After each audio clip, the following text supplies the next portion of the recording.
Bonjour à toutes et à tous, merci d'avoir été très nombreux à me suivre sur ma chaîne YouTube Cheikh Dieng Officiel, où j'essaie souvent de donner mon point de vue par rapport à des événements qui se passent dans le monde.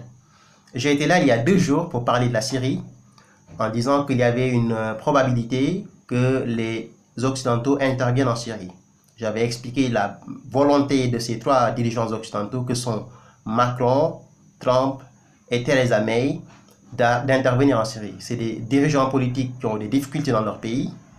Trump est malmené par l'État profond, l'establishment. Trump est en guerre contre les services de renseignement, les FBI et la CIA. Et Trump a complètement perdu le contrôle des États-Unis. Il ne dirige plus il dirige plus rien du tout aux États-Unis. En France, on a Emmanuel Macron qui galère également au niveau économique, sur le plan économique, avec la SNCF, avec les grèves, avec la volonté qu'il a de privatiser la SNCF et qui ne passe pas. Et donc, pour rebondir un peu sur les sondages, il a besoin d'un petit alibi qui va lui permettre de revenir sur les sondages, et ça peut être peut-être la Syrie. En Grande-Bretagne, on a Theresa May, la première ministre anglaise, qui est en train de négocier avec l'Union européenne, qui lui met les bâtons dans les roues et qui a une opinion publique extrêmement en colère depuis le vote en faveur donc, du Brexit, de la sortie donc, de la Grande-Bretagne de l'Union européenne. Et aujourd'hui, elle est en train de galérer. Donc, on a 3 dirigeants occidentaux, un américain, un français et un britannique, qui sont en chute dans les sondages et qui aujourd'hui ont besoin de cette guerre en Syrie pour revenir. Mais cette guerre, il faut le dire, c'est une guerre qui est en train d'être menée pour Israël. Je ne vais pas entrer dans les détails, j'avais dit ce que j'avais dit la semaine dernière. Il faut impérativement que la Syrie soit attaquée, qu'on applique ce qu'ils appellent la politique de regime change, qui est très chère à Washington, faire tomber des régimes qui ne leur plaisent pas, et ensuite faire en sorte que l'Israël se sente beaucoup plus à l'aise dans cette partie du monde et qu'il puisse véritablement mener sa politique comme il l'entend. Alors, la Syrie a été attaquée aujourd'hui par les forces de la coalition, donc ce n'est plus un projet, donc l'attaque a eu lieu ce matin. La France, les États-Unis et la Grande-Bretagne ont mené des frappes en Syrie. D'après les dernières informations que j'ai eues, il y a 110 missiles qui ont été lancés à la Syrie, qui ont visé la Syrie, et une bonne partie de ces missiles-là a été interceptée par l'armée russe. D'où l'importance de Bachar el-Assad de s'agripper sur la Russie. Si jamais Poutine le lâche, il est mort, il est fini. Alors, les Américains, la France et la Grande-Bretagne ont bombardé la Syrie, disant que l'armée de Bachar el-Assad et le gouvernement de Bachar el-Assad détiennent des armes chimiques. C'est la France qui a pris la responsabilité. J'avais fait un parallèle entre la situation d'aujourd'hui et celle de 2003, en disant qu'en 2003, on a des signes qui reviennent aujourd'hui. En 2003, on avait quoi? Un pays qui avait accepté de mentir en disant qu'il y avait des armes de destruction massive. En 2018, il y a un pays qui a accepté de mentir en disant qu'il y a des armes chimiques, c'est la France. En 2003, on avait l'inspection de 2 personnalités de l'AIEA, Agence internationale d'énergie atomique, c'était Hans Blinks et Mohamed El-Baradei. En 2018, on a l'inspection d'une organisation qui s'appelle Organization for the Prohibition of Chemical Weapons, l'organisation pour la prohibition, pour l'interdiction des armes chimiques. En 2003, les Américains sont allés en Irak sans l'aval des Nations Unies. En 2018, les Américains sont allés en Syrie sans l'aval des Nations Unies. Donc, on a des signes qui sont là, qui nous prouvent qu'on est en train de nous rejouer le même film que celui de 2003. Donc, il n'y a rien d'étonnant ici. La stratégie était déjà là depuis des années.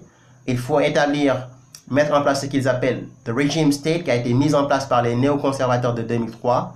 Je parle de Colin Powell, Dick Cheney, Condoleezza Rice, Donald Rumsfeld, etc., Paul Wolfowitz. Et on a aujourd'hui ces mêmes qui reviennent et qui ont mis en place cette stratégie, donc qui ne fait qui est en train d'être appliquée par des dirigeants politiques européens et américains, Trump, Theresa May et Emmanuel Macron. Alors, je vais juste insister sur la stratégie qui est utilisée cette fois-ci. En 2003, on avait des armées américaines et britanniques qui étaient sur place. Donc, on avait des soldats américains et britanniques qui étaient déployés en Irak pour faire tomber Saddam Hussein et apporter la démocratie, entre guillemets, c'est ce que disait Bush. Cette année, la stratégie a changé. Pourquoi elle a changé? La stratégie s'appelle cette année One Time Shot. Donc, c'est ce qu'a dit ce matin James Mattis, qui est le Secretary of Defense des États-Unis, donc le secrétaire de la Défense, c'est le ministre de la Défense. One time shot, c'est ce qu'il a dit ce matin. One time shot, c'est quoi? Comme le nom l'indique, on attaque une seule fois. La stratégie a un double avantage pour les Occidentaux. En attaquant une seule fois la Russie, on affaiblit ce pays considérablement. C'est-à-dire les attaques sont ciblées, très bien ciblées, on sait exactement les bases qu'il faut cibler pour pouvoir réduire considérablement la capacité et la force de l'armée syrienne. Donc ça, c'est le premier avantage de One Time Shot pour eux. Et le deuxième avantage de One Time Shot, c'est quoi? C'est de leur permettre de contrôler l'opinion publique internationale et d'éviter qu'il y ait des agitations, qu'il y ait des marches ou des manifestations dans les rues pour dire non à la guerre, ce qui pourrait éventuellement avoir des conséquences négatives dans leur politique intérieure. Donc pour contrôler l'opinion publique internationale et éviter que la situation de 2003 ne se reproduise, où il y avait beaucoup de manifestations, et celle de des années 60 avec la guerre du Vietnam ne se reproduise, il faut éviter que les peuples ne se réveillent et que les peuples ne se soulèvent. Et pourquoi et comment faire dans ce cas? Il faut avoir une stratégie rapide et très efficace, frapper l'ennemi et se replier immédiatement en disant: écoute, on n'était pas parti pour faire la guerre, on était simplement parti pour l'avertir. Aujourd'hui, il parle de warning. On avertit Bachar el-Assad, mais on ne veut pas lui déclarer la guerre. Alors qu'en réalité, ce n'est pas un avertissement, ils sont en train de faire tomber un régime ou un pays. Donc, One Time Shot a deux avantages pour eux. Contrôler l'opinion publique internationale pour que les gens ne se soulèvent pas pour dire non à l'intervention militaire américaine, française et anglaise.